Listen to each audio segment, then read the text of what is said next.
You made me your master. When you find yourself around someone who is completely disconnected from the basic standards of what it means to be a divine being, you notice certain traits. They lack self-preservation, self-love, cleanliness, and health consciousness. Their surroundings are messy, disorganized, and chaotic. They lack self-respect, and they have no friends or family providing the natural support that is expected. They spend holidays alone, they isolate themselves indoors, and lack any drive to make themselves better. They stand firm in their wrongdoings, creating disturbances by their very presence, and their days revolves around watching you, their phones, eating, sleeping, and repeating that cycle. Their career achievements are minimum, and their personal growth is non-existent. Instead of developing themselves, they study you, mimicking only the easiest parts of your behavior.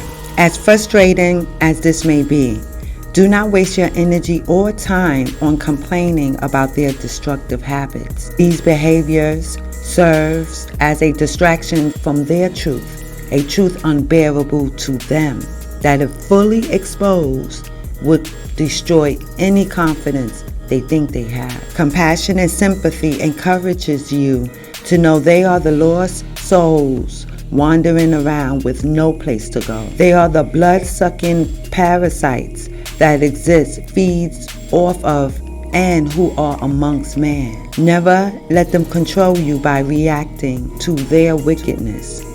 Just know that you are the God they wish they could be. By them watching your every move, they made you become their master.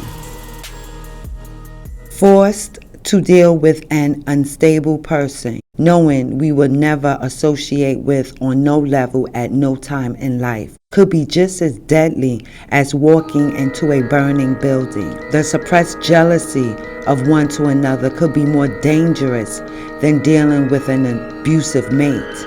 You see, love keeps you hanging on to the words and gifts of forgiveness, but the jealousy of a man comes with reproach. We can inspire one another for the good, admire one another for their greatness, for our motivation. But when one becomes obsessed with another, forcefully injecting themselves into your world, you will become unease, which turns into anger. Learning to let it go lets them go, your refusal to become their master. Letting the anger go is hard to do because everyone wants a sense of privacy and alone time. Nobody wants to be followed or copied except the insane. But you cannot control someone else's movements unless they allow you to become their master and you accept. When you approach them in anger, believing it is up to you to correct their behavior or to point out their behavior, or even complaining against their ways, you have now dropped down to their level, the lowest form of man. You cannot change someone who is mentally insane. All you can do is give them a dose of medicine and move on. And that dose is the extra strength of not acknowledging their presence. It is not beneficial for you to engage with them at no time because you are reacting to their action. Now, you become their slave. It is not worth your time or energy becoming angry at something you cannot control, and nor should you want to. I have learned to let it go by realizing the mind can sometimes play tricks which lead to the dysfunction which causes mental health illness within us. How blessed are you? How blessed am I that we are not that person? How blessed are you? How blessed am I to only pay attention and watch someone that allows you into their personal space for the purpose of teaching you to become the better version of you. When you study someone else and mimic what they do, you become their slave. Now that person owns you. Little do they know, by not paying attention to themselves, they will miss their own blessings, not being conscious of self is turning your back on God. But most importantly, they become your slave.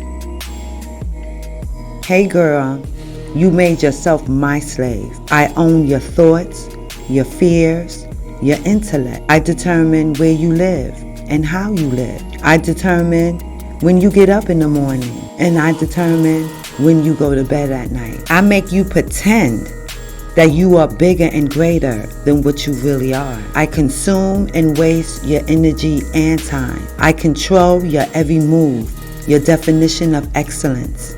I set the limits to your abilities, and I shape your life.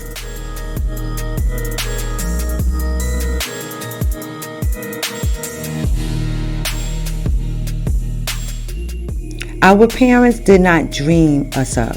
We asked to be here.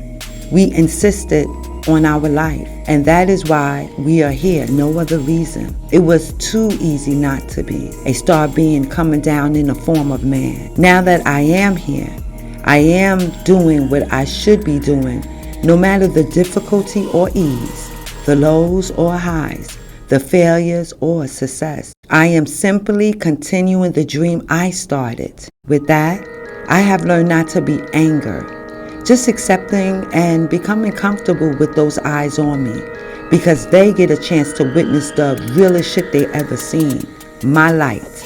They are witnessing something they cannot do even if they tried. They become my witness to seeing me fall into my alignment, growing and thriving, reaching and climbing. As they say, there are two kinds of people in this world, the leaders and the followers, the strong and the weak, the haves and the have-nots.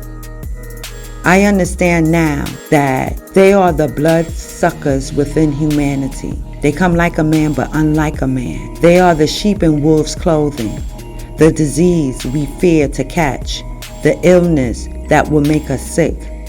Knowing you are the perfect human being and only recognizing them as the parasites they are will keep you focused on doing everything they cannot do. Knowing deep down inside they wish they were you. The standard of being is unknown to them. That is why they blatantly watch and copy you. Know the God within you and let them continue to rest beneath your feet where they choose to be, and the universe will take care of everything else. Let them be and stay away from them mentally and spiritually.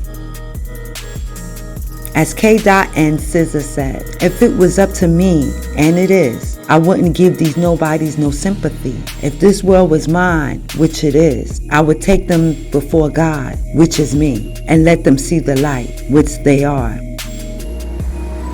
Watching me become the God I know I can be, and not your master, because I do not live off of your greed.